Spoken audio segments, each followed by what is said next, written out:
Night of drama on Thursday, nowhere more so than in North London at the Emirates, where Arsenal were playing Olympiacos in the Europa League. Arsenal, of course, were 1-0 up from the away leg in Perez. Olympiacos had lost 10 of their last away games in Europe. This is Arsenal, though. So, of course, the Greek side scored to take it to extra time. And then scenes as Aubameyang pulled off an incredible overhead kick to put the Gunners ahead on aggregate again with just minutes left, and the fans went wild. Here's a fan going wild. Look at him. Look at his face. Yeah, and this is him a couple of minutes after. Ian, what happened?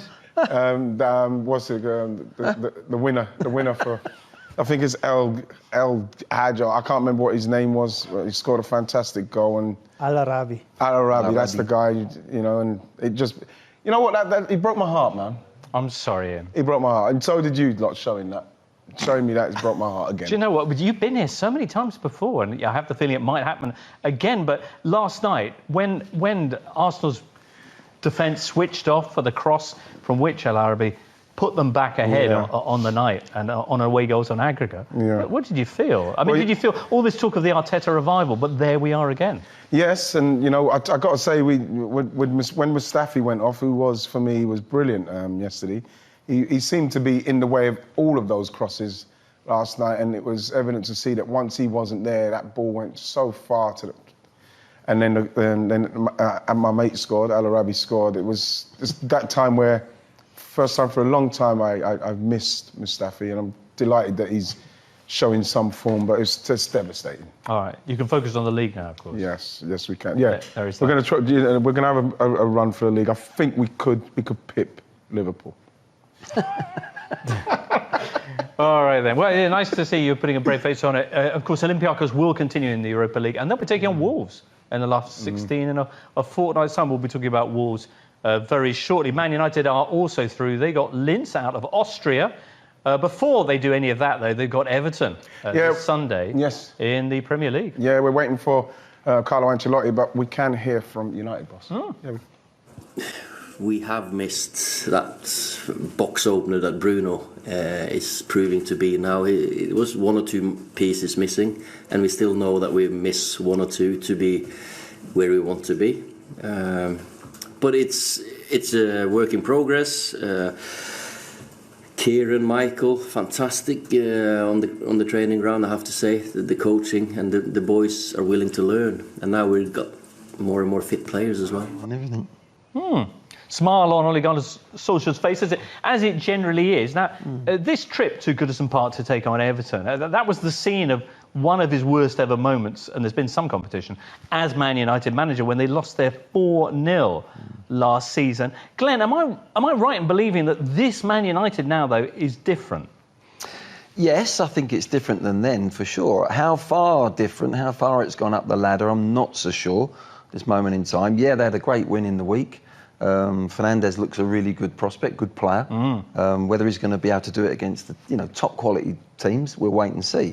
But he certainly looks a player that, without Pogba in the side, that United needed, without a doubt. So I think they've got something to sort of build round him and find the right position. But no, they're a better side than they were at the early stages of the season, without any shadow of a doubt. But so are Everton, and that's the key. That's the key. Yes. On the subject of Bruno Fernandes, the stats are pretty remarkable in terms of the impact that he's having on Man United's season in the 3 games that he's played, or 4 in the Europa League as well. Rafa, one of the questions, apart from the fact as to what extent he's cured United's ills, is why he didn't arrive earlier. Paul Scholes certainly raising that topic midweek. What's the backstory there? I think United were not 100% sold on him in the summer, not for the price that Sporting or Benfica, one of the two, Sporting were asking. And I think things have changed because Pogba has not been a factor at all because of injury. They needed that type of player, and they needed it now, especially that 4th spot is a realistic opportunity, and we know how important that is for United. They don't want to have another season without the Champions League. So the 50-60 million euros that they've spent on him now could easily be recouped if they make that 4th spot, and he could make the difference, and we saw that already. United have had problems in midfield for the last few years where they have lacked that reliable guy that gets the ball from the back of the pitch to the front, reliably, creatively, or you can do it also by running. Yeah. One of those options. He can do it in a couple of ways, and I think if you add the shooting and the physical presence that he brings to it, and a bit of leadership as well, he ticks a lot of boxes for this team. Yeah. Well, he's hit the ground running. A quick look on those at those stats that I was mentioning. Ranked first for goals and assists since his arrival, for total shots, passes into the opposition box, and successful passes ending in the final third.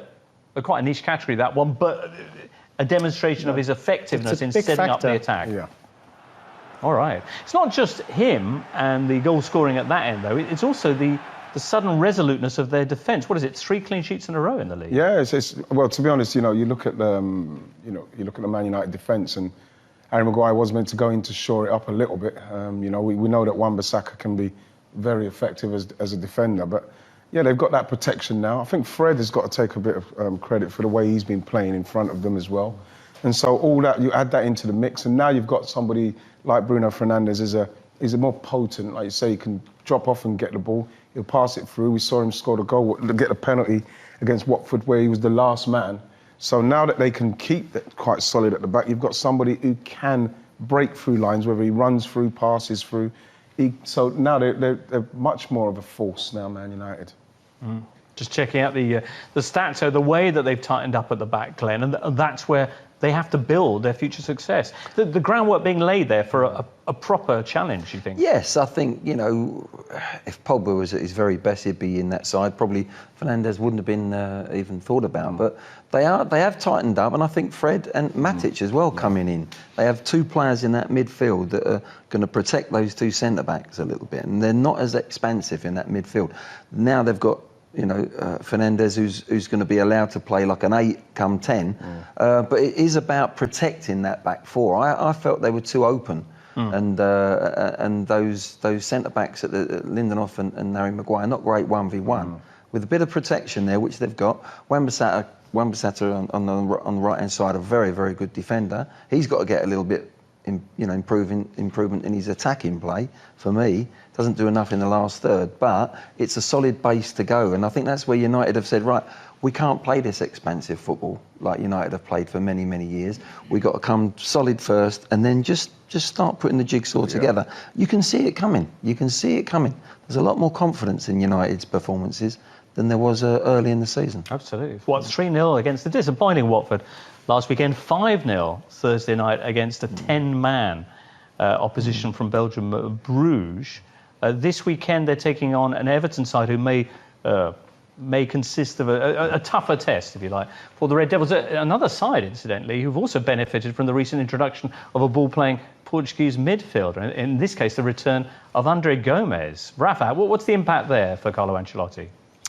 I mean, it's still early days for him. He's only just come back after a really horrific injury, and it's a minor miracle that we've seen already on the pitch after such a bad break. Yeah. Of course, he'll make a difference. I think, on the whole, Everton seem to have gone to a completely different level in terms of confidence. I mean, Everton would turn up under Marco Silva, and they were beaten very easily, and they knew that they were not going to come back. I mean, he had this horrific run of dozens and dozens of games where they never recovered from being 1-0 down. Yeah. With this team, you feel that even in this game where they conceded 4 goals, they kept playing. They never stopped. They created problems for Arsenal. They're good on the ball, and they get into these positions with players now. They get into the box. It's a much more fluid, much more fun Everton team that seem to be much happier to be playing together. That's when you see him there, Gav, like you see when he see him looking around before the ball comes. And what he done, because I saw that game as well. He done that all the time. Got himself in spaces where they couldn't get to him. Once he's got time, he can then just pick you apart like that great pass what he's done there. And I'm thinking, because it was a dislocation, once they clunked it back in, it was a case of him just getting himself back. I think he's done brilliant to get back as quick as he can, but he's going to be so integral for them. Right. They don't have another player like him? No, they don't, no. OK, which could be... Sorry. He's a footballer, isn't he? I think the big change for me is them playing two up front. Ancelotti's gone with the 2 up front, which might cause a slight problem for Gomez coming in. I think he prefers to be a 3 in midfield, but you got Sigurdsson comes off. He doesn't play wide left, so he's got a nice system now. Ancelotti, they know they're well drilled. But for me, the two strikers there, Calvert-Lewin and Richarlison, now you've got a problem. You're playing against Everton. You can go long. You can go long and go direct and work off that, or you can go through. And the more Gomez gets fitter and plays, you can go through the pitch with him even more and Sigurdsson. So Ancelotti's found instantly a real balance. They're not so expansive as they were, you know, before under Silva. They're not playing out from the back ridiculously, taking too many risks. Ancelotti, you know, he's a wild old fox, isn't he? And he knows exactly how he wants that team to play. Right. The front two, 9 goals in the last 7 between them. At the other end as well, how do you judge the work that's been done on the likes of Mason Holgate? Yeah, but Mason Holgate is somebody that when he came, I think he came after John Stones from Barnsley, 2 million. And it didn't quite work out for him. You know, I think he's gone on loan a couple of times. He was totally out of the squad. They left him out of the squad. Sometimes he wasn't quite finding his way. But for some reason, you know, he's got himself going, got himself in the team. And now that Ancelotti has got there, Ancelotti's played him either centre-half, he's played holding midfielder, and he's played right back when I first started to see him. But he's got everything. And he's got a little bit of a nastiness about him as well. But what he does is he reads the game really, really well. He doesn't commit himself, gets himself in positions where he can make challenges like that one. And again, with this one, you watch how he just sees the play and then he just sees the danger. There it is, bam. And that's what he's capable of doing. This was like what he can do when he's just playing in front. He's got the skill. He'll just come out and then he'll just pass it, bam. And he'll just get on with it like that. Sees danger again. And so he's somebody that they've offered him a new deal, and rightly so as well, because he's been brilliant, and you know he's going to be a major cog for them. Overall, there are some people who doubted Carlo Ancelotti's coaching pedigree coming into this job. There were issues with the way that he'd handled the situation at Bayern Munich, I think, Rafa, and certainly the way it ended at Napoli didn't inspire perhaps some people with confidence. How would you judge what he's done, and is it possible that Everton are building something, not necessarily at Liverpool's level, but they are building something that's going to be pretty special in the future? Yeah, I think if you look at what he's done quickly and what they want to do as a club, they might go hand in glove because they've built, you know, they've got the new stadium coming eventually. There's a new approach from the club. You can tell they're now even talking about winning trophies and getting in that top 4. So he's aiming high, and I don't think there's anything wrong with that as long as the backers are there with the money to say, look, we can go out and get some better players and keep improving this squad. I think he could be there for the long term. I think he sees it as a project. He's certainly, the impact he's had on the team very quickly is excellent, but you have to put sort of building blocks in. That's not going to happen at Everton overnight. It's going to be a long-term thing. And I think, you know, every season, if you see that they improve, they've certainly improved this season since he's come in.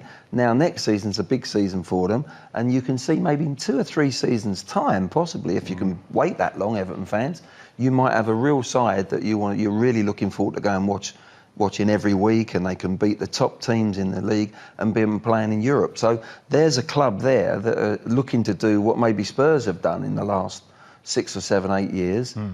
Spurs have got to hang on to that position, by the way, because you've got Everton, I see, as a threat coming up on the inside rail, is like. Yeah, well, we'll talk about Spurs very, very shortly, and a big game awaiting them this weekend. Your thoughts on Everton, Rafa, just to wrap up, and are they going to do it against Man United this weekend?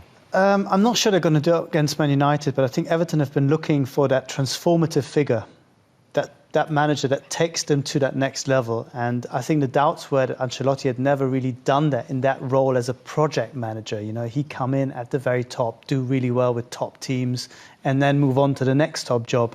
But I think just his presence, his experience, this bit of stardust rubs off on everyone and excites everyone. Yeah. And that, for the time being, has already worked a lot in their favour and kind of pushed things forward and get things moving. And now they have to sustain that.